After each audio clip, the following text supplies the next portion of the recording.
반갑습니다. 잠시 기도하고 오늘 수업 시작하겠습니다. 하나님 감사합니다. 오늘도 우리에게 새날을 주시고 또 생명을 주시고 또 이렇게 정한 시간에 나와서 공부할 수 있도록 인도하심을 감사합니다. 하나님, 우리가 공부하는 것들, 이 내용들이 우리가 주님을 더 깊이 알고 사랑하고 또 주님을 더 잘 섬길 수 있는, 주의 말씀에 순종할 수 있는 귀한 밑거름이 될 수 있도록 인도하여 주옵소서. 예수님 이름으로 기도합니다. 아멘. 자, 우리가 지난 시간에 고대 근동의 고대 이집트와 메소포타미아의 왕과 왕정 이념에 대한 얘기를 했습니다. 오늘은 그것을 기반으로 해서, 그러면 고대 이스라엘에 있어서 고대 이스라엘인들은 왕과 그리고 왕정, 왕의 통치라는 것을 어떻게 이해했는지를 좀 살펴보려고 합니다. 먼저 지난 시간에 했던 내용을 잠시 요약을 하면요. 먼저 고대 근동에서 왕이란 어떤 존재였느냐라는 질문에 대해서 이집트 사람들은 아마도 왕은 오시리스 신의 아들 호루스다, 이렇게 대답했을 것 같아요. 다시 말해서 왕은 신의 아들이다, 문자적으로 이렇게 이해했을 것 같고요. 반면에 메소포타미아 사람들은 왕이란 뭐냐라고 했을 때 왕은 신은 아니야. 신은 아닌데 그렇다고 해서 일반 평민과도 같지는 않아. 그래서 일반 평민보다는 높고 신은 아닌 그런 어떤 중간적인 존재로 이해를 했습니다. 그래서 제가 지난 시간에 소개해드렸던 메소포타미아에는 인간 창조 이야기가 따로 있고 그 다음에 왕의 창조 이야기가 별도로 있다라는 얘기를 드렸고요. 메소포타미아에서도 왕은 스스로를 신의 아들이라고 부르긴 하는데 그때의 의미는 문자적인 의미에서 신의 아들이 아니라 신이 선택한 자다, 신이 사명을 준 자다라고 하는 의미에서 신의 아들이라고 할 수 있겠습니다. 자, 그리고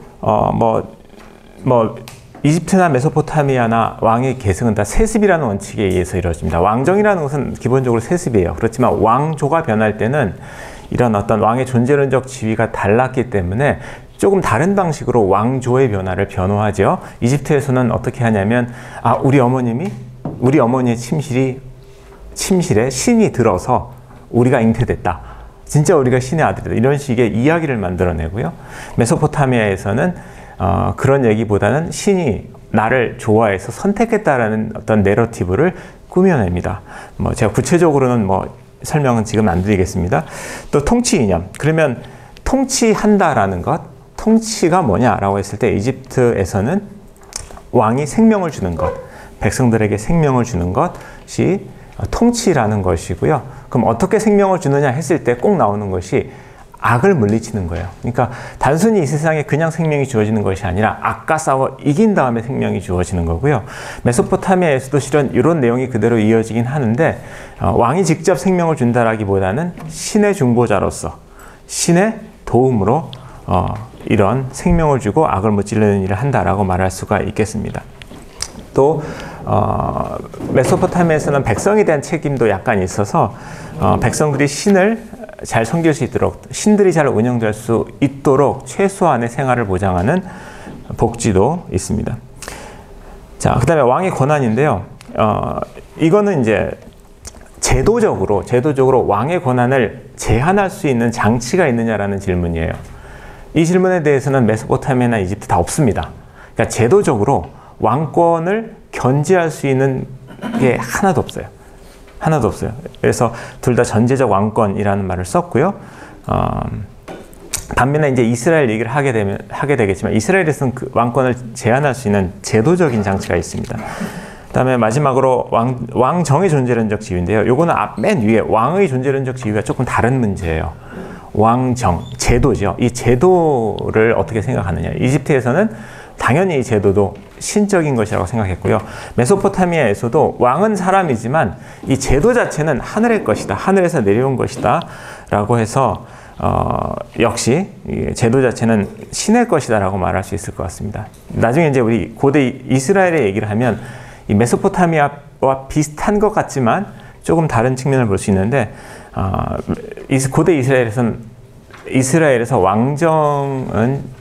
왕정의 시작은 철저하게 완전 인간적인 제도로 시작을 하게 됩니다. 자, 고대 이스라엘에서 왕정은 주전 1000년경에 시작이 됐고요. 이것은 수메르나 이집트보다 약 1000년 정도 늦게 생겨난 거죠. 그러니까 이스라엘이 문명의 후발주자라고 말할 수 있습니다. 문명의 후발주자. 그렇다면 고대 이스라엘인들은 이제 스스로 왕을 세울 때, 왕정이 생겨났을 때 왕과 그의 통치를 어떻게 생각했을까? 라는 질문을 할 수 있겠습니다. 이 질문에 답하는 방법이 두 가지가 있는데요. 하나는 구약성경의 최종 본문, 정경이죠. 최종 본문의 문학적 메시지에 집중하는 방식이에요. 저는 이것을 경전 문학적 접근이라고 부를 거고요. 정경 문학적 접근. 또 하나는 비평학자들처럼 본문의 종교사학적 문맥에 따라 이 왕정 사상의 변화를 추적하는 겁니다. 비평학자들은 그냥 본문을 성경 본문을 있는 그대로 보지 않고 그 뒷면에 있는 본문의 역사를 보아서 종교 역사를 재구성하거든요. 그래서 그 두 가지 관점을 다 얘기를 할 겁니다. 자, 먼저 정경문학적 접근. 그러니까 소위 말해서 성경을 있는 그대로 보는 방식입니다. 먼저 성경 최종 본문이 의도한 왕정의 기원과 통치의 성격에 관한 가장 좋은 증거는 신명기 17장입니다. 신명기 17장 14절부터 20절까지는 고대 이스라엘의 왕정의 기원과 성격을 논박적인 관점에서, 폴레믹이라고 하죠, 영어로는. 고대 이집트와 메소포타미아의 것을 염두에 두고 쓴 거예요. 그래서 자료 1을 좀 참고해 주시기 바랍니다. 저희가 시간 관계상 읽지는 않을 겁니다. 자료 1을 보시기 바랍니다. 자료 1을 보면 신명기 17장 14절부터 20절의 말씀이 나오고요. 요것의 내용에 근거해서 이스라엘의 왕정, 그러니까 이상적 왕정 1.0 여러 가지 버전이 있는데요. 의 내용을 좀 살펴보도록 하겠습니다. 먼저 왕의 존재론적 지위. 왕은 어떤 사람이냐라고 했을 때 신명기 율법은 이렇게 얘기합니다. 형제 중에 한 사람이라고 얘기합니다. 15절에 나오죠. 형제 중에 한 사람. 그러니까 이 말은 뭐냐면 왕이 존재론적으로 다른 백성과 차이가 없다라는 얘기예요. 왕도 백성 중에 하나라는 얘기입니다. 특별하지 않다라는 얘기죠. 그러면 이렇게 특별하지 않은 사람이 왕이 된 계기, 이유는 뭘까요? 선택입니다. 15절에 나오죠. 하나님이 선택한 자를. 그렇죠? 그래서 고대 이스라엘에서 왕의 존재론적 지위는 그냥 백성 중에 하나예요. 특별히 나을 게 없는 존재입니다. 영웅도 아니에요. 오히려 부족한 사람일 수도 있어요. 그런데 하나님이 선택한 사람이 왕이 되는 겁니다. 통치 이념. 통치란 무엇인가에 대해서 신명기 17장은 어떻게 얘기하는가? 고대 이집트와 메소포타미아에서는 통치를 뭐라 그랬죠? 생명을 주는 거라 그랬죠. 신의 도움으로 주든지 아니면 본인이 주든지. 그런데 신명기 보면 먼저 왕의 통치를 얘기할 때 첫 번째 하는 일이 16절과 17절에서는 고대 근동왕의 일상적 통치 행위를 부정합니다. 병말을 많이 두지 말라는 것은 전쟁 신경 쓰지 말라는 거거든요. 그리고 아내를 많이 두지 말라는 것은 외교에 그렇게 공들이지 마라. 아내는 옛날 왕들이 아내를 많이 둔다는 것은 거의 다 외교적 기론이거든요. 그리고 또 은금을 많이 쌓지 말라는 것은 그냥 경제, 농사 뭐 이런 것들도 너에게 있어서는 핵심적인 사명이 아니다. 이렇게 얘기하는 것 같습니다. 그러면 이스라엘의 왕에게 있어서 통치란 뭐냐? 18절과 19절에 나오는데요. 율법을 옆에 두고 공부하는 거예요. 이게 통치입니다. 율법을 옆에 두고 공부하는 게 통치의 개념이에요. 어떻게 율법을 공부하는 것, 그리고 그 율법을 왕이 지키는 것이 통치일 수 있습니까? 이렇게 질문할 수 있는데, 이것은 구약성경 신학적으로 봤을 때 왕의 순종을 통해서 백성의 순종이 이루어진다는 원칙 때문입니다. 구약에서 하나님 나라라는 것은 뭐죠? 하나님의 백성이 하나님의 율법에 순종하는 것이 하나님 나라거든요. 그런데 백성의 순종이 그냥 이루어지지 않아요. 왕의 순종을 통해서 이루어진다는 원칙이 있어요. 그래서 왕은, 그러니까 이 땅에 하나님 나라를 이루는 것이 왕의 사명이라면 왕이 해야 될 일은 자기가 순종하는 거예요. 그래서 성경을 공부하는 거죠. 자, 왕의 권한은 제한적입니다. 왕의 권한은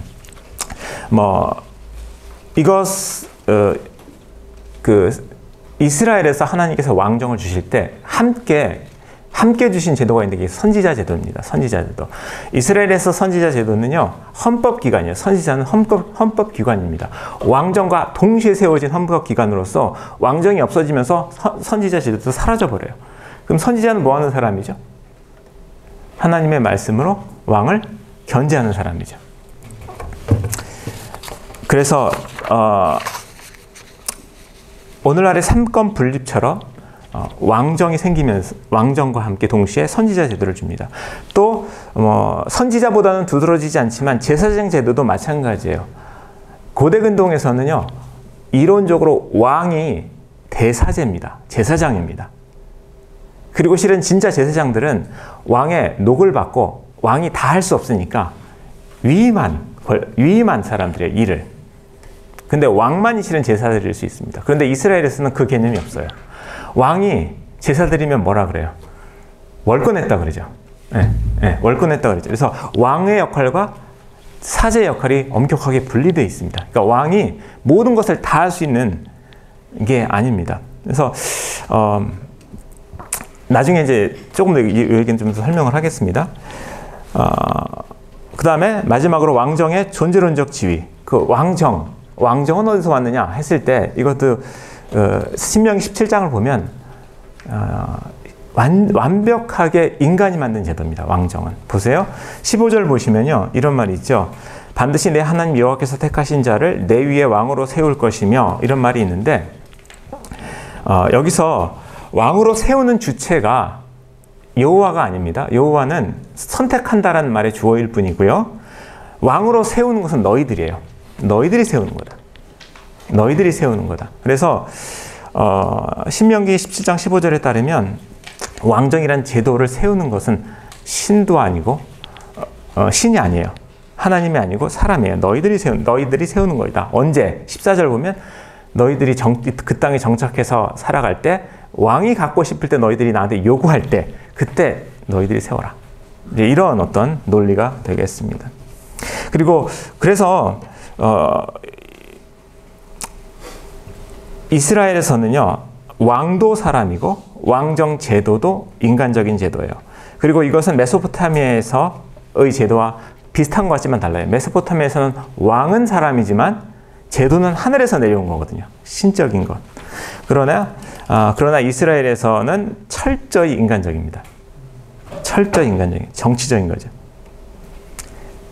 그리고 이런 태도는 신명기적 역사에 나오는 왕에 대한 태도와도 잘 연결이 돼요. 그러니까 열왕기서를 보면 왕을 어떻게 생각해요? 굉장히 부정적으로 그리죠. 인간적으로 그리죠. 자, 그러나 이런 이상이 언제나 현실로 연결되는 것은 아닙니다. 지금 방금 말씀드린 것이 이상적 왕정 1.0이라면 실제로 역사상에서 왕정이 실현됐을 때 고대 이스라엘 사람들은 왕을 어떻게 이해했을까? 이 질문을 할 수가 있거든요. 실제로 고대 이스라엘 사람들이 왕정을 어떻게 이해했을까? 이것을 보여주는 증거 구절이 사무엘상 8장이라고 할 수 있습니다. 사무엘상 8장 자료 2를 보시면 되겠고요. 사무엘상 8장을 보면요, 이스라엘 장로들이 라마에 있는 사무엘을 찾아와서 왕을 달라고 요구를 하죠. 이유로는 당신의 아들들이 뇌물을 받고 정의롭게 통치하지 않습니다라고 하는 거였어요. 물론 이 이유는 핑계예요. 이것도 실은 굉장히 재밌는 본문이라서 할 말이 많지만 생략하고요. 진짜 왕을 달라고 한 이유는 5절에 숨어 있습니다. 5절을 보시면요, 이런 얘기가 있죠. 이제 모든 나라와 같이 우리에게 왕을 세워주소서, 이런 말을 합니다. 여기서 핵심어는 이제 모든 나라와 같이라는 말이죠. 이 말의 의미가 뭘까요? 이 말은 1차적으로는 다른 나라에 왕이 있는 것처럼 우리에게도 왕을 주십시오 라고 하는 의미이겠지만, 또 달리 생각하면 왕이 있었던 나라들은 다 강대국이에요. 당시 이스라엘은 나라도 없이 산촌에 흩어져 있는 촌락 중심의 어떤 공동체였거든요. 그러니까 못 살았어요. 그래서 왕을 가지면 우리도 다른 나라들처럼 부강하고 잘 살 수 있지 않을까라는 생각을 했을 가능성이 높습니다. 이 말에서 우리는 이스라엘의 처음 왕정이 생길 때 고대 이스라엘 사람들이 왕과 왕정을 어떻게 이해했는지를 알 수가 있죠. 그들은 적어도 신명기 17장의 모델보다는 무엇을 따른 거예요? 주변국의 왕정 모델을 따르고 있었다라는 것을 알 수가 있죠. 그리고 이것은 11절 이하에서 더 분명해집니다. 자, 11절을 보시면요. 왕의 제도는 이러하니 하고 왕의 제도에 대해서 알려주라고 하는데 그 왕의 제도라고 설명된 내용들을 보면 그러니까 백성들의 요구로 하나님께서 주신 왕의 제도는 궁극적으로 17절 보시면 백성을 종으로 만드는 제도예요. 백성을 종으로 만드는 제도. 그러니까 고대 근동의 왕정이랑 비슷하죠. 한편 백성들은 왕의 핵심 임무를 전쟁 수행하는 것이라고 이해를 하고 있습니다. 19절과 20절을 보십시오.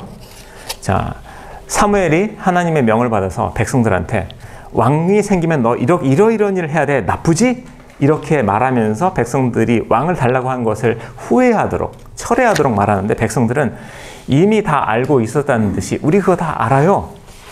그러나 그럼에도 불구하고 우리에는 왕이 있어야겠습니다. 라고 하면서 20절 보면 사무엘이 말하지 않은 왕이 생겼을 때의 장점을 얘기합니다. 그게 뭐냐면 우리 앞에 나가서 싸움을 할 것입니다. 라고 얘기를 합니다. 이것은 고대 근동의 왕정 이념을 연상시키는데요. 제가 지난주에 언급한 왕의 창조 신화에서 이런 구절이 있었어요. 제가 기억하실지 모르겠는데 이렇게 벨리틀리는 뛰어난 인간들인 왕을 만들었다. 위대한 신들은 왕에게 전쟁의 일을 맡겼다. 이런 말이 있어요. 그래서 왕의 본질, 고대 근동에서 왕의 본질적인 사명 중에 하나가 악과 싸우는 거거든요. 그래서 추상적으로는. 근데 전쟁을 하는 거거든요. 그래서 이처럼 이스라엘 백성들이 요구한 왕정은 주변국에서 행해지는 왕정이고 적어도 그 이념을 그대로 답습하려 하고 있다라고 하는 것을 알 수가 있습니다. 그리고 이런 지금 방금 말한 두 가지 왕정에 대한 비전, 하나는 이상적 왕정 1.0과 또 하나는 현실 왕정, 이스라엘 백성들이 실제로 이해하고 받아들이는 현실 왕정 차이를 잘 보여주는 것이 실은 다윗과 사울이 처음에 왕이 되는 장면을 묘사하는 그 성경 구절인데요. 자료 3을 보세요. 자료 3을 보시면요. 먼저 자료 3을 보시면 사무엘하 2장에 대한 내용이 나옵니다. 사무엘하 2장은 사울이 죽고 다윗이 헤브론에서 유다의 왕이 되는 내용과 동시에 사울의 아들 이스보셋이 마하나임으로 건너가서 사울의 왕조를 이어가는 내용이 나오고 있습니다. 2장 4절과 5장 3절은 다윗이 왕이 되는 장면을 묘사하고 있는데요. 2장 4절은 헤브론에서 유다 지파의 왕이 되는 모습이고요. 5장 3절은 헤브론에서 이스라엘 전체의 왕이 되는 모습입니다. 근데 이 두 장면은 동일한 표현으로 다윗이 왕이 되는 장면을 표현하고 있습니다. 먼저 2장 4절 보시면요. 이렇게 되어 있습니다. 유다 사람들이 와서 거기에서 다윗에게 기름을 부어 유다 족속의 왕으로 삼았더라. 자, 다시 한번 보세요. 이 말은 좀 이상한 말이에요. 표현이. 이 구절에서 이상한 표현이 있는데요. 기름을 붓는 주체가 누굽니까? 누가 기름을 붓죠? 유다 사람들. 그렇죠. 유다 사람들이 기름을 5장 3절도 마찬가지예요. 누가 기름을 부어요? 유다의 장로들. 근데 본래 누가 기름을 부어야 되냐면 사제나 제사장이나 선지자가 기름을 붓는 거예요. 그렇죠? 그런데 성경 저자는 지금 기름 붓는 주체를 사제나 선지자가 아니라 백성들이라고 얘기를 하고 있어요. 기름 붓는 주체가. 물론 표현이 그렇다고 해서 백성들이 진짜 각자 조그만 기름병 하나 가져가서 모두 왕에게 기름 부었을 리는 만무합니다. 아마 선지자나 사제가 기름을 부었을 거예요. 근데 표현이 그런 거예요. 마치 왕이 성전을 지었다라고 하는 표현이 왕이 모든 노가다를 한 것은 아니잖아요. 그것처럼 백성이 왕에게 기름을 부어 왕을 삼았다 했더라도 적절한 사람을 통해서 했을 가능성은 있지만 중요한 것은 왜 성경 저자가 이 대목에서 기름 부어서 왕으로 삼은 주체를 백성들이라고 명시를 했을까? 이것은 다윗 왕정의 성격을 부각하기 위해서요. 다윗 왕정의 정당성은 두 가지 기둥에 의해서 지탱되는데요. 먼저 다윗 왕은 누가 세웠어요? 백성이 세운 거예요. 다윗 왕은 백성이 세운 거예요. 다시 말해서 아까도 얘기했듯이 철저히 인간적인 제도. 인간적인 왕정이라는 것은 인간의 제도다. 따라서 다윗 왕은 백성에 대한 무한 책임을 집니다. 백성이 세웠으니까 백성에 대한 무한 책임을 지죠. 메소포타미아 왕들은 왕정을 누가 세웠어요? 신에서 하늘에서 내려왔죠. 그래서 왕은 백성에 대해서는 제한적인 책임만을 져요. 신을 섬기는데 필요한 만큼 먹이는 거예요, 양을. 그러나 다윗 왕정은 백성에 대한 무한 책임을 집니다. 왜냐하면 백성이 세웠기 때문에. 그럼에도 불구하고 형제 중에 하나였던 볼품없는 자 목동 다윗을 왕에 되게 한 것은 하나님의 선택 때문이거든요. 그리고 하나님의 선택을 보여주는 것이 기름 부음이에요. 기름 부음. 하나님의 선택을 상징하는 것이 기름 부음입니다. 따라서 다윗 왕은 하나님에 대한 책임도 집니다. 그의 통치는 하나님의 가치를, 하나님의 율법을 백성들의 삶에 실현시키는 것이에요. 그리고 어떻게 하느냐? 율법을 옆에 두고 공부하고 실천함으로써 그 일을 합니다. 이 말을 조금 다른 관점에서 말하면 이상적인 통치자는, 이상적인 왕은 백성에 대한 무한 책임을 지는 자지만 동시에 백성들의 요구와 의견과 독립적으로 옳고 그름을 판단할 수 있는 감각을 가진 자가 좋은 통치자예요. 백성의 다수가 이것이 옳습니다라고 해도 왕은 그들의 의견과 다른 선과학의 기준을 가지고, 말씀이죠, 가지고 어떤 것이 옳다고 주장할 수 있는 사람이어야 된다는 거예요. 이게 이제 다윗 왕정의 이상적인 이상적인 왕정의 모습이죠. 그래서 어떤 학자들은 민주주의가 어디서 나왔습니까? 하면 요 구절을 인용 구절을 합니다. 민주주의는 여기서 나왔다. 여러분도 우리를 통치하는 대통령이 옳고 그름을 판별하지 못하고 늘 여론조사만 보는 걸 원치 않죠.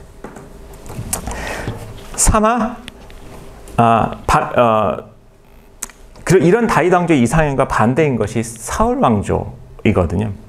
자, 사무엘하 2장 8절과 9절은 사울이 죽자 그의 아들 이스보셋이 마하나임으로 건너가 사울 왕국을 이어가는 장면을 그리고 있는데요. 예언에 따르면 사울 왕조는 사울의 죽음과 함께 끝이 나야 돼요. 왜? 하나님께서 사울 왕조를 끝냈기 때문에. 그리고 다윗을 새 왕으로 삼았기 때문에 사울 왕조는 사울과 함께 끝나야 됨에도 불구하고 사울 왕조가 이어진 까닭이 무엇일까? 그 답이 사무엘하 2장 8절과 9절에 나옵니다. 자, 거기 보면 사울 왕 넬의 아들 아브넬이 사울의 아들 이스보셋을 데리고 마하나임으로 건너가 왕으로 삼았다. 이런 말이 나오죠. 여기 보면 세 개의 동사가 나오는데 뭐 데리고 가다, 건너가게 하다, 삼았다라. 이게 전부 다 아브넬을 주어로 하고 있어요. 지금 이스보셋 왕국이 세워지는 장면을 묘사하면서 누구의 의지가 부각되냐면 아브넬이라는 사람의 의지가 강조가 돼요. 이미 하나님의 뜻에 따르면 없어져야 될 왕조가 계속 잔존하는 이유가 한 사람의 욕망과 의지 때문입니다. 아브넬이라는 사람은 사울의 군대 장관이었죠.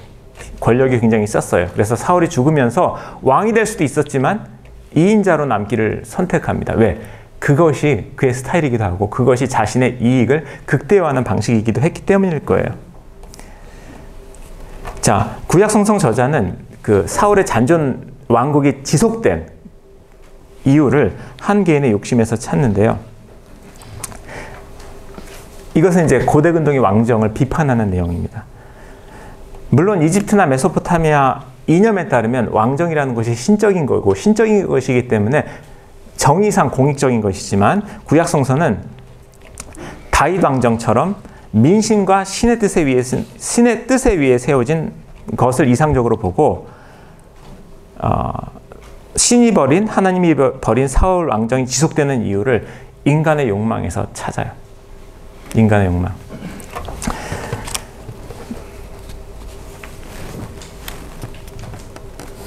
자, 그 다음에 마지막으로 이상적인 왕정 2.0이 있습니다. 이거는 이제 우리가 메시아 왕정이라고 말할 수 있는 건데요. 정경문학 관점에서 찾을 수 있는 세 번째 왕정의 모습은 메시아 왕정입니다. 그리고 이 이상적 왕정 2.0의 모습을 보여주는 대표적인 본문은 사무엘하 7장입니다. 자료 4번에 나와 있습니다.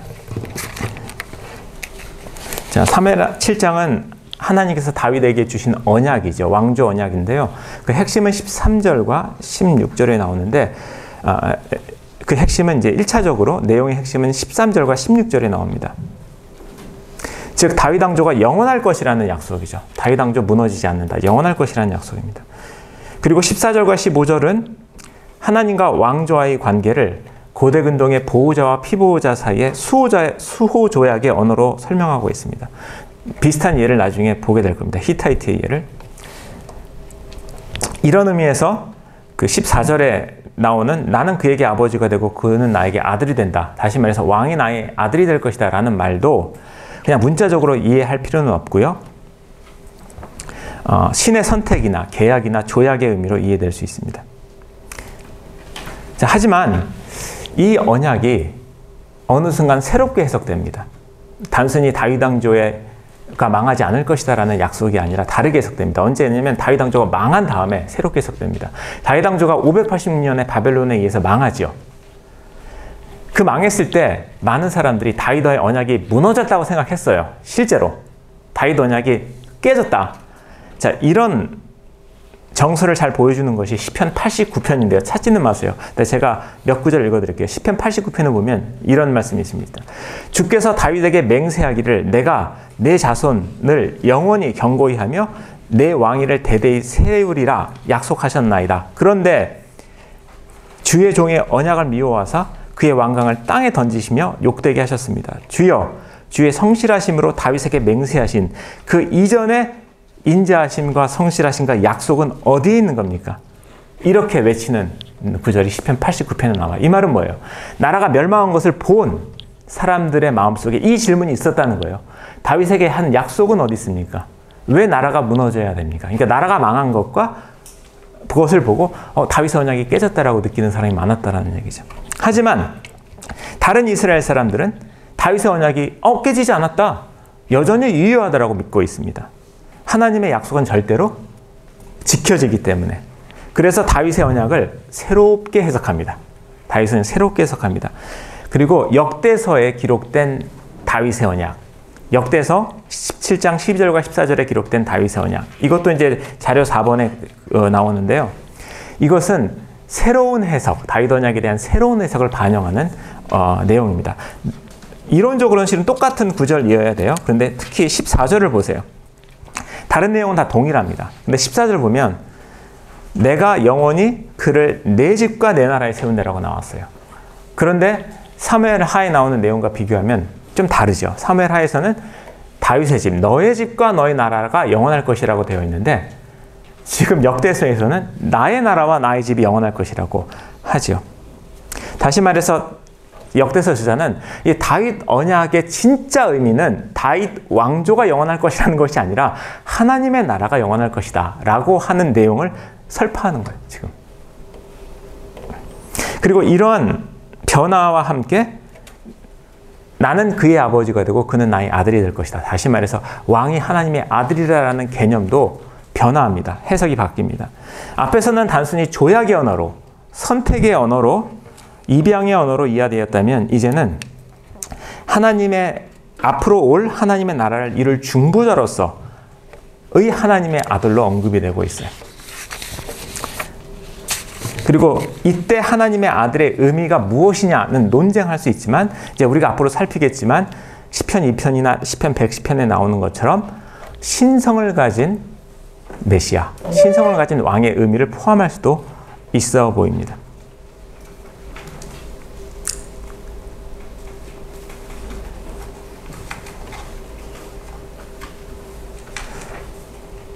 물론 신의 아들이라는 말이 제2성경기 유대문헌에서 메시아를 가리키는 경우는 거의 없습니다.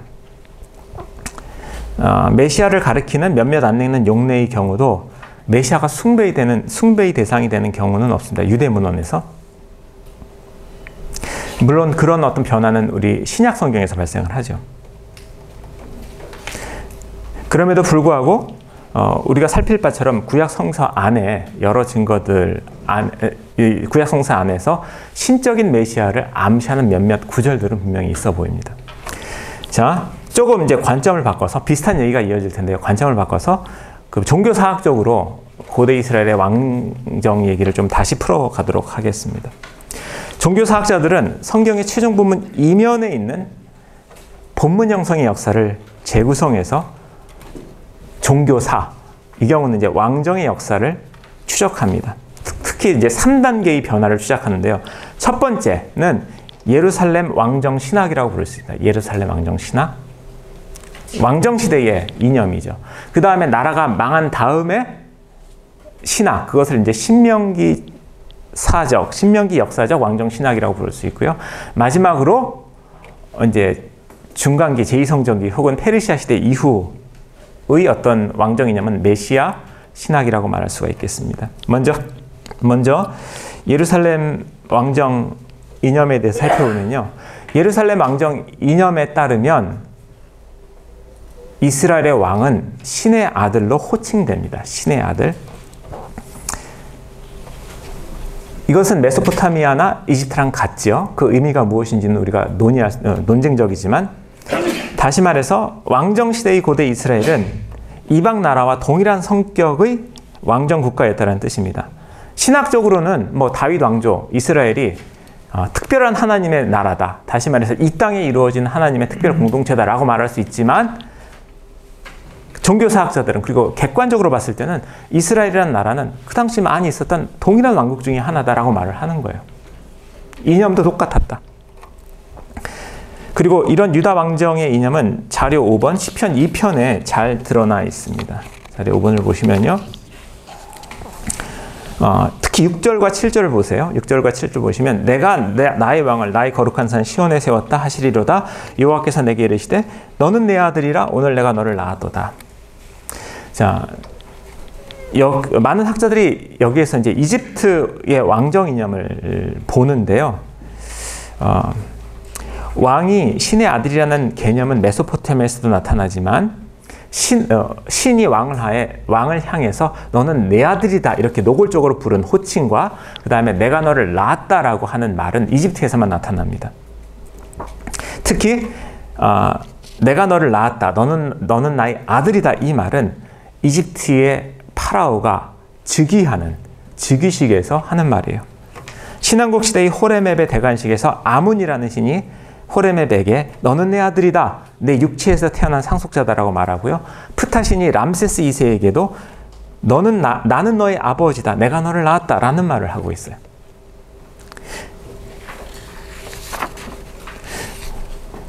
그렇다면 시편 2편에서도 우리는 그 이집트적인 어떤 왕정 이념을 살필 수 있는 거죠. 물론 이 시편 2편에서 왕이 신의 아들이다, 하나님의 아들이라는 말을 선택적 의미로도 볼 수 있어요. 그 근거가 뭐냐면 오늘이라는 말이에요. 오늘 낳았다라는 말 하잖아요. 오늘 낳았다. 이 말은 뭐예요? 그 어제는 아들이 아니었다는 얘기잖아요. 그러니까 이것은 문자적인 의미가 아니라 왕이 되는 그것이 하나님의 선택이다라는 내용을 얘기할 수도 있지만 있습니다. 그리고 실제 역사적으로도 생각하면 고대 이스라엘 사람들은 왕을 신으로 생각하지 않았습니다. 그럼에도 불구하고 우리에게 남겨진 시편 2편은 분명히 이집트의 왕정 이념을 연상시키는 표현들로 되었고 많은 구약학자들이 이집트와의 연관성에 주목했습니다. 시편 110편도 예루살렘의 왕정 신학을 보여주는 대표적인 증거인데요. 특히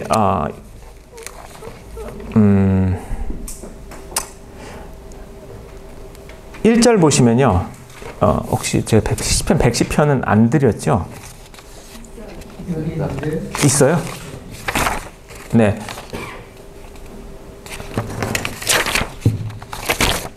네, 저한테는 없어서. 네. 네, 그럼 보세요. 여러분 보시면 시편 110편 보면 1절인가요? 하나님이 왕에게 너는 내 오른쪽에 앉으라라고 말씀하시죠. 내 오른쪽에 앉으라. 자, 이 말이 좀 특이한 표현이에요. 원래 시편 다른 부분에서는요, 왕은 하나님 옆에 앉는 사람이 아니라 하나님의 앞에 나오는 사람이에요. 하나님 앞에 나오는 사람이에요. 다니엘서 7장에서도 보면 인자가 옛부터 계신 자의 앞으로 나아가거든요. 그런데 오른쪽에 앉으라는 표현은 굉장히 특이한 표현이에요. 근데 이게 어디서 왔냐면 학자들이 이집트에서 왔다고 생각해요. 왜냐하면 이집트에서는 파라오가 신의 옆에, 신의 오른편에 앉거든요. 그리고 이 오른쪽이란 자리는 특권의 자리이면서 동시에 친밀함의 자리라고 할 수가 있습니다. 그 자료 8번 보면 호루스 옆에 파라오가 오른편에 앉아 있죠. 그리고 실은 여기에 영향인지 솔로몬 성전의 그 지도를 보시면요. 솔로몬 성전을 보시면 1번이 신전입니다. 솔로몬 성전입니다. 그리고 오른쪽이 그 현관이고요. 그 왼쪽이 하나님이 앉아 있는 이제 지성소가 있고요. 하나님이 이제 그 문을 향하여 앉아 있으니까 하나님 보시기에 오른쪽에 2번이죠. 왕의 처소가 있어요. 왕의 처소. 그러니까 그 예루살렘의 솔로몬 신전과 성전 단지도 그 구조가 이 플랜이 그라운드 플랜이 왕이 하나님의 오른편에 앉도록 이렇게 구조가 된 거예요. 그리고 이것은 학자들이 이집트의 영향이다라고 얘기를 합니다. 또 3절도 이집트 왕정이 잘 표현되어 있는데요. 실은 3절은 굉장히 난해 구절이에요. 제가 여러분과 함께 이것을 주의할 수는 없고요. 대안적인 해석을 그냥 제가 들려드리고 여러분 그냥 들려드릴게요. 그 3절에 대한 대안적인 해석은 너의 백성이 너의 권능의 날에 자발적인 헌물이 될 것이다. 너는 거룩한 빛을 입고 새벽 자궁에서 나오는구나. 내가 너를 낳았다. 너에게 이슬이 있구나. 이런 구절이에요. 그러니까 지금 개역개정 번역이랑 완전 다르죠. 그리고 이 번역은 뭐 히브리어 주해적으로 가능하지만 또 70인역의 번역이기도 합니다. 70인역 성경은 이런 식으로 번역을 해놨어요. 그리고 이런 번역이 가능하다면 이 구절은 왕을 새벽의 자궁에서 나오는 태양에 비유하고 있음을 알 수가 있습니다. 그리고 왕은 신의 아들이죠. 내가 너를 낳았다라는 표현이 있으니까요. 그리고 이 3절도 아까 우리가 시편 2편에서 봤던 내용과 거의 유사한 이념을 반영하고 있다라고 볼 수가 있습니다. 요약하면 예루살렘 왕정, 그러니까 왕정 시대의 실제 이스라엘의 왕정 이념은 아마 고대 근동의 왕정 이념과 그렇게 다르지 않았을 거라고 하는 것이 종교 사학자들의 주장이에요. 심지어 뭐 종교도 유일신이 아니라 다신교라고 주장하는 사람도 있어요. 왕정 시대 이스라엘이. 여하튼 왕정도 이스라엘 사람들이 실천하고 생각했던 왕정도 고대 근동의 왕정과 다르지 않았을 것이다 라고 종교사학자들이 얘기를 합니다. 이것을 우리가 제가 예루살렘의 왕정 이념이라고 불렀고요. 두 번째, 이제 나라가 망한 다음에는 새로운 왕정 이념이 생기죠. 그것을 신명기 사가의 왕정 이념이라고 부르겠습니다. 신명기 사가의 왕정 이념은 이런 예루살렘의 왕정 이념에 교정을 합니다. 수정을 합니다. 다시 사무엘하 7장을 보시면요.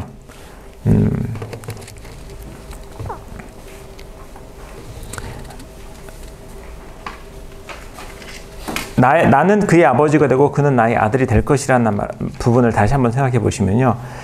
여기에 분명히 왕의 아들이라는 개념, 왕이 신의 아들이라는 개념이 들어있지만 여기에 내가 너를 낳았다라는 표현이 빠져있는 것에 이제 종교사학자들은 주목합니다. 물론 신의 아들이라는 표현은 남아있지만 내가 너를 낳았다라는 표현이 빠져있고요. 또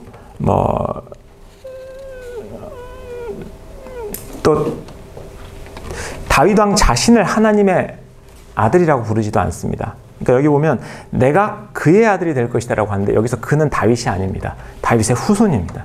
다윗의 후손. 그래서 이런 것들을 종합해서 학자들은 이 신명기 사가에게 있어서는 예루살렘의 왕정 이념이 비신화화됐다. 그러니까 예루살렘 왕정 이념이 왕을 신처럼 생각했다면 신명기 사가는 왕을 신이 아니라 인간으로 생각하고 있다. 인간적인 측면을 강조한다라고 이야기를 합니다. 그리고 이런 왕의 인간적 측면은 그 사무엘하 7장에서 왕이 범죄하면 하나님께서 채찍으로 때린다고 하죠. 사람의 채찍으로 때린다고 하잖아요. 이것도 왕의 인간적인 측면을 강조하는 것이라고 얘기를 합니다. 이집트의 신이라면 절대로 파라오에게 너 잘못하면 내가 사람의 채찍으로 너를 칠 거야 라고 절대로 말을 못합니다. 그런데 지금 사무엘하 7장은 왕이 잘못하면 사람의 채찍으로 왕을 친다라고 하는 것은 왕의 인간적인 측면을 강조하고 있죠. 그리고 이런 언어 자체는 히타이트 조약 문서에도 나오는데요. 이게 자료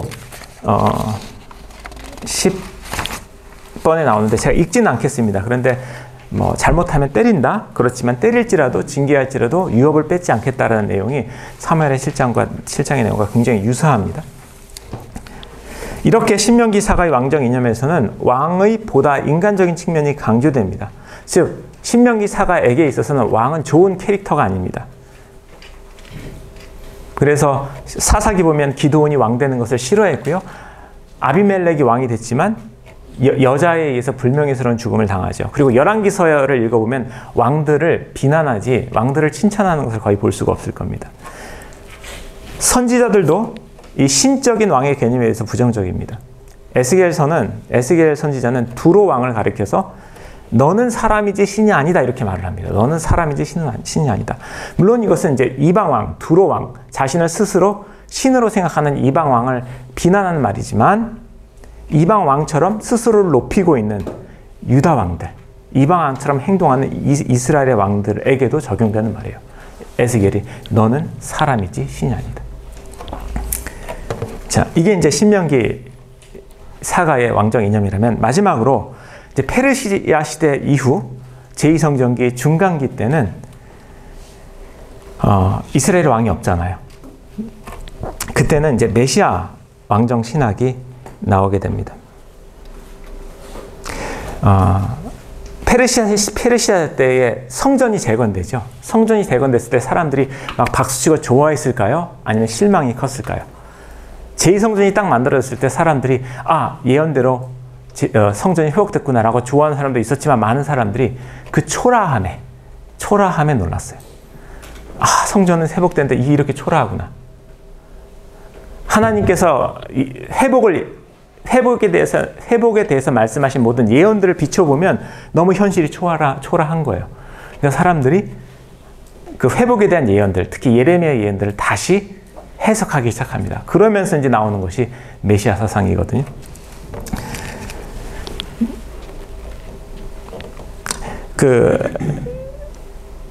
구약 성서에는 이 신적인 존재로서의 메시아와 인간적인 존재로서의 메시아 개념이 모두 등장합니다. 먼저 인간 메시아에 대한 내용을 살펴보겠습니다.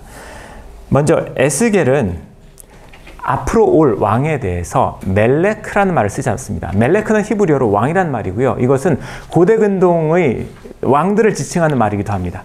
신적인 왕. 그런데 앞으로 왕에 대해서는 에스겔이 나시라는 말을 씁니다. 나시. 이것은 하나님께서 처음에 이스라엘에게 왕을 주실 때 멜레크라는 말 대신에 나기드라는 말을 쓴 것을 연상시키는데 이 나시와 나기드는 없던 말이에요. 근데 이 둘의 의미는 뭐냐면 모두 다 수동의 의미를 갖는데 하나는 선택된 혹은 높이 들려진 그리고 혹은 말이 걸려진 이런 의미예요. 이 말은 왕이 하나님에 의해서 선택되기 전에 하나님에 의해서 높이 들려지기 전에 하나님에 의해서 말 걸려지기 전에는 미천한 사람이라는 뜻이죠. 미천한 사람. 그래서 이 용어를 바꿈으로써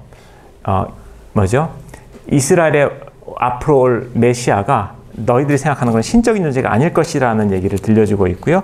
이런 어떤 비슷한 내용이 스가랴 9장에도 나옵니다. 스가랴 9장도 보면 스가랴가 예언한 왕은 바다에서 바다를 정복할 엄청난 왕이에요. 그렇지만 그는 전사들의 상징인 말을 타지 않고 나귀를 타죠. 말은 신왕의 상징입니다. 람세스 2세 벽화를 보면 람세스가 말을 타고 적을 무찌르는 장면이 나옵니다. 앞에 사자도 있고요. 그런데 나귀를 탄다? 이것은 굉장히 인간적인 측면 그리고 고대 근동의 어떤 신왕의 이념을 비판하는 내용이기도 합니다. 또 미가서 2장 5절에도 앞으로 오실 왕은 아무도 주목하지 않는 베들레헴에서 태어난다는 얘기 나오죠. 이것도 실은 어떤 인간적인 메시아에 대한 내용이라고 말할 수 있습니다. 한편 왕을 신적 존재로 여기는 제왕신은 메시아 사상을 반영하는 것으로도 재해석됩니다. 그러니까 그 신적인 메시아에 대한 힌트도 있다는 얘기죠. 아까 시편 2편과 110편은 말했으니까요. 시편 45편 6절만 보시면요. 시편 45편 6절을 보면 신이여 당신의 보좌는 영원하며 주의 나라의 길은 공평한 균이이다. 이것을 이해하려면 먼저 개역개정에는 당신의 보좌라는 말 대신에 주님의 보좌로 되어 있는데 개역개정의 번역은 완전한 의역입니다. 원래 히브리어 원문은 당신의 보좌고요. 그리고 시편 45편 전체가 왕을 소재로 한 거예요. 왕에 대한 얘기를 하는 거예요. 그리고 6절의 앞뒤 구절도 5절과 7절도 다 왕에 대한 거예요. 그래서 가장 자연스러운 이 6절에 대한 해석은 왕을 신이여라고 호칭한 다음에 왕, 당신의 보좌는 영원하며 당신의 귀는 공평합니다. 이렇게 왕을 칭찬하는 내용이 될 거예요. 그렇다면 이 구절은 왕을 신으로 지칭하고 있다. 그리고 이것이 메시아적으로 다시 재해석될 수도 있는 거죠. 자, 그렇다면 제2성전기 문헌에서는 메시아를 어떤 존재로 그릴까? 하나님의 아들로 그릴까? 사람의 아들로 그릴까? 하나님일까? 사람일까? 혹은 천사일까? 실은 제2성전기 문헌은 제가 논의하진 않겠습니다. 그렇지만 그 결론만 말씀드리면 제2성전기 유대인들은 메시아를 사람으로 생각을 했고요. 하지만 비주류 전통에서는 메시아를 인간 이상의 존재로 여기기도 했습니다. 하지만 메시아를 인간 이상의 존재로 여길 때에도 절대로 하나님과 동등한 자로는 생각하지 않았고 하나님의 권위 아래에 있는 영적인 존재로 생각을 했습니다. 에녹 1서를 제외하고는 메시아가 숭배된다는 증거도 없고요. 이 때문에 메시아를 신적인 존재로 여기는 유대인들은 메시아를 천사, 장 미가엘로 생각하기도 했습니다. 자, 이 제2성전기 문헌 중에서 구약 성경이기도 한데요. 다니엘서 7장을 보면 신적인 존재로서의 메시아에 대한 가장 확실한 증거가 나옵니다. 다니엘서 7장을 보시면 이런 구절이 있어요. 아마 제가 여기는 안 넣었는데요. 제가 읽어드릴게요.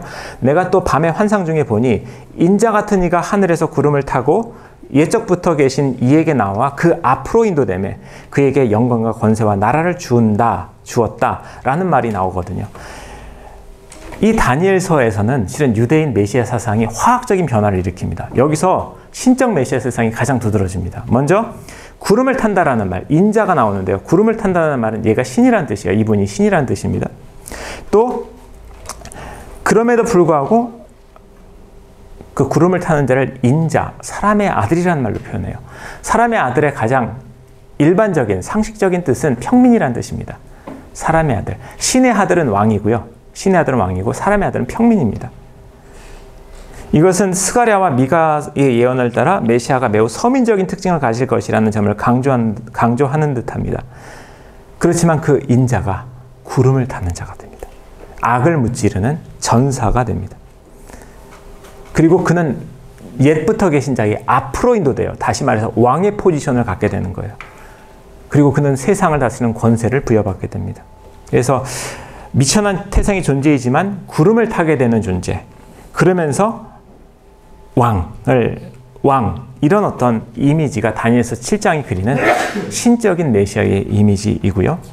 이것은 제2성전기 문서에 그렇게 자주 나오는 이미지는 아니에요. 딱 하나 똑같은 게 에녹 1서에 나오는데요. 에녹 1서에만 인자가 왕으로서 숭배받는 존재로 나오게 됩니다. 그래서 우리가 이제 신약 성경에서 보게 되는 완전 신성을 가진 예수님의 아이디어는 실은 예수님을 통해서 처음 계시되었다라고 말할 수 있고요. 그러면 유대인들이 그것을 이해하게 되는 과정은 무엇이었을까는 굉장히 복잡한 얘기가 될 겁니다. 그런데 이집트의 영향, 헬레니즘의 영향도 얘기할 수 있지만 지금 제가 오늘 이 수업을 통해서 제가 드리려고 했던 포인트는 구약 성경 안에서도 이런 어떤 신적인 메시아에 대한 흐름은 있었다라는 얘기를 드리려고 했던 겁니다. 네, 시간에 맞춰 끝내려고 좀 빠르게 했는데요. 혹시 들으시고 잘 이해가 안 되시는 부분이나 예루살렘 그 왕정 신학이 이제 3년경에서부터 586년까지 네네. 그다음에 이제 이후에 나오는 이제 신명기 신학과 메시아 신학을 이렇게 시대적으로는 그런데 네. 실제로 이제 교수님께서 주신 예루살렘 왕정 신학의 이제 좀 더 그 왕을 신적인 것으로 묘사하는 그 주된 문헌이 주로 시편에서 나오고 마지막에서 언급한 이제 다니엘서는 특히 이제 대표적으로 다니엘서는 이스라엘이 그러니까 그 헬레니즘의 영향권 안에 있었던 2세기경에 작성된 곳이기 때문에 완벽하게 이집트 문명의 영향을 받은 그러한 문헌이거든요. 사실 시편들도 그렇고 시편 실제 작성 시기가 6세기부터 2세기에 걸친 기간에 작성된 거라 배경은 뭐 다윗을 언급하고는 있지만 후대에 작성된 거라 실제로 그 우리가 이런 구약을 접근할 때 어떤 특정 문헌이 몇 세기에 작성됐느냐를 우리가 파악해야만 결과적으로 왜 거기에서 왕을 심적으로 묘사하는지 또 왜 신명기는 분명하게 그 후대에 포로기에 작성된 거라 수메르 영향을 완전히 받았기 때문에 늘 그 신의 인간이라고 명확하게 표시되고 있고 또 메시아 신학이라고 해서 이제 후대에 나온 이제 그 부분은 이게 혼합되어 있는 면을 보이는데 아까 이제 말씀하신 것처럼 그럼 예수를 우리가 신으로 명확하게 인식한 건 결국 언제냐? 결국 칼케돈 공의에서 알렉산드리아 파가 승리함으로써 결국은 예수의 신성이 확고하게 결정된 거 아니겠어요? 그래 역사적으로는 그런데 문헌이 들은 게 교수님께서 자꾸 이제 그 구약 성경의 문헌을 들어가지고 이렇게 해석할 수도 있고 이렇게 해석할 수도 있다라는 것은 결과적으로는 왜 오늘날 우리가 예수가 신이냐 예수가 인간이냐는 논쟁을 결국 결론을 성경에서는 결코 내줄 수가 없잖아요. 사실. 구약 성경은 그렇죠. 네네. 네. 네. 일단은 이제 뭐 다 옳으신 말씀인데 한 가지 이제 제가 이제 구약 학자로서 약간 조심스러운 부분은 있어요. 그러니까 시편이 최종 편집은 물론 많이 후대이긴 한데 원래 운문이라는 것은 그 글로 쓰여지기 전에 입으로 불리는 게 먼저거든요. 그래서 그 최종 편집은 후대이긴 하지만 그 글 자체의 역사는 그 훨씬 전으로 소집할 수가 있어요. 그래서 구약 학자들이 이제 성경의 연대를 따질 때 산문보다는 운문을 훨씬 빠른 걸로 늦은 게 아니라 빠른 걸로 이해를 합니다. 그래서 시편 자체의 편집은 굉장히 후대이지만 시편 곳곳에는 아주 옛날 본문이 숨어져 있어요. 그래서 실은 어떤 본문이 언제 것이다라고 이렇게 단정하는 것이 굉장히 힘들어서 이 종교사학적인 재구성이 아주 논쟁적이고 아주 힘든 작업이에요. 그래서 그런 점 하나 제가 말씀을 드리고 네, 뭐 나중에 저보다 이제 교수님한테도 많이 들으실 테니까요. 제가 아는 부분만 그렇게 말씀드리겠습니다. 네. 네. 질문 없어요? 네. 네. 네. 네. 감사합니다. 네. 네.